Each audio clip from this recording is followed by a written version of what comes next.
Você veja, eles estão numa queda de braço por valores, por de onde sai o dinheiro, pelo simples fato de que o orçamento é finito, de que no Brasil ele já é deficitário e que ele se tornou muito mais deficitário com os gastos que tiveram de ser feitos em razão da pandemia, e tinham de ser feitos. Então, você pagou um auxílio emergencial de março até agora, no valor de R$600, em alguns casos até 1.200, para um contingente muito maior de gente do que você imaginou a princípio, porque o governo falou que surgiram os tais invisíveis, que ele chamou de invisíveis, e que eles não contavam que fossem se credenciar para receber o auxílio. Então, isso já foi um dispêndio de bilhões de reais. Da mesma maneira, a ajuda a estados e municípios pegou uma outra fatia do tal do orçamento de guerra. E, por fim, você tem a ajuda que o governo está dando para empresas que tiveram aquele benefício de poder sustar os contratos de trabalho por um certo período, reduzir os salários e o governo complementar uma parte do que foi reduzido. Então, tem muitas despesas novas para você transformar isso que é um auxílio emergencial num benefício definitivo. Você não vai conseguir chegar nesses R$600. Até o Bolsonaro sabe disso, né? Nem ele tem essa ilusão. Mas agora eles estão brigando pelos valores, ele quer que chegue a 300. Paulo Guedes ofereceu algo como 240, depois chegou a 270. Mas de onde? De onde sai? Porque não é, o Bolsa Família hoje é menos que isso. Então você tem que 190. juntar...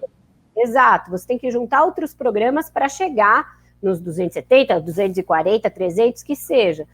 O Paulo Guedes, até em benefício dele, digamos, ele consultou economistas aí que tem uma história de estudo de programas de equalização de renda, de distribuição de renda. O Ricardo Paes de Barros, que não é nenhum bolsonarista, foi consultado por ele, ajudou, e foi dele que ele trouxe essa ideia de focalizar os investimentos sociais num investimento mais robusto, de transferência de renda, essa coisa de acabar com o abono, que é uma política considerada antiga, ineficiente. Outros economistas modernos, de visão moderna, como o Pedro Fernando Neri, que é nosso colunista, também defendem esse tipo de coisa.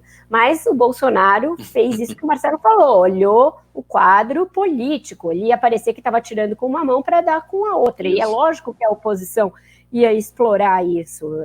Já houve isso na reforma da Previdência, quando se colocava ali o BPC, que é o benefício de prestação continuada, que também é um benefício para os mais pobres, e aí foi tirado, porque ninguém quer mexer numa cumbuca de você mexer com os pobres, justamente no ano eleitoral.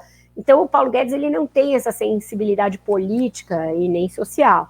A gente está nesse momento de impasse, eu acho que ele não gostaria de sair.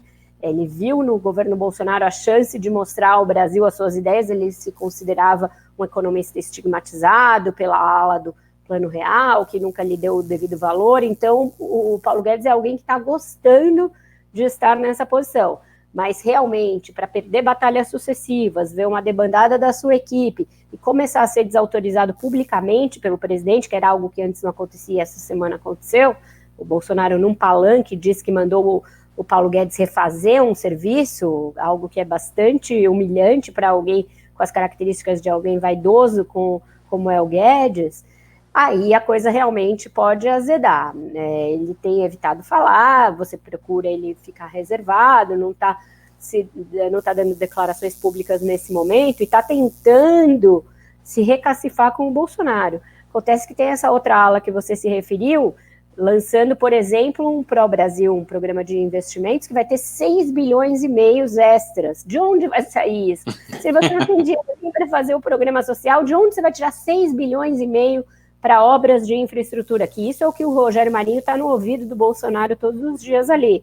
Eram 5 bilhões, passaram a 6 bilhões e meio, e tem um atrativo aí, que é que os deputados e senadores vão poder alocar uma parte desses recursos. E aí PG, se vira e tira esse recurso de algum lugar, do censo, aí você vai vendo, né, de onde vai tirar. Mas também não pode tirar dos mais pobres, mas também não pode tirar da classe média. O Bolsonaro não quer abrir mão das deduções do imposto de renda. Então, não tem mágica que pare em pé com um desenho como esse.